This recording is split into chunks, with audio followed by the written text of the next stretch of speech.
ఇగో గిట్లనే సక్కగో ముత్యమంత దూరం పోయినాక చింత చెట్టు వస్తుంది.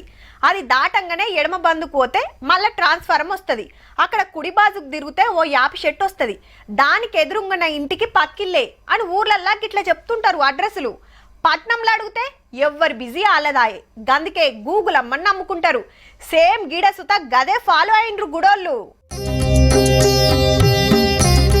ఫోన్ తెరవాలే, స్కాన్ చేయాలే, తొవ్వ పట్టుకొని పోవాలే. యాదగిరి గుట్ట మీద క్యూఆర్ కోడ్లతోటి భక్తులకు అడ్రస్లు చెప్తున్నారు. కొండ కింద పాత బస్ స్టాండ్ ఎటు దిక్కుంది, కొత్త బస్ స్టాండ్ ఎటు, కళ్యాణ కట్టకు ఎటు పోవాలే, గుండానికి దారేది, అన్న సత్రం ఎటు, పాత గుట్టకు ఎట్లా పోవాలే, బండ్లు ఏడ పార్కింగ్ పెట్టాలే, కాటేజీలు ఎక్కడున్నాయి, ఇట్లా అన్నిటికీ అడ్రస్ చూపిస్తున్నది. గుడికి దినం వేల మంది భక్తులు వస్తారాయే. ఏది ఎటువైపు ఉందో తెలుసుకుంటానికి తిప్పలైతుందని గుడి మెట్ల కాడనే క్యూఆర్ కోడ్ స్కానింగ్ చేస్తే గూగుల్ అమ్మ చక్కగా గా అడ్రస్ కు తీసుకుపోతుంది. గుట్ట మీద కూడా ఒకటి పెట్టిండ్రట ఇట్లనే. క్యూఆర్ స్కాన్ చేస్తే నాకు దర్శనానికి ఎట్లా వెళ్ళాలనే దారి చూపించింది.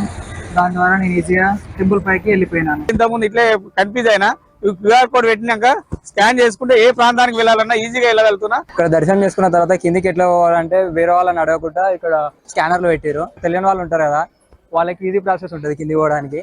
ఊకోకే ఆళ్ళ నీళ్ళని అడిగే ఆష్టం లేకుండా అల్కగా అడ్రస్లు దొరకబడతట్టు ఉపాయం మంచిగానే చేసిండ్రబ్బా.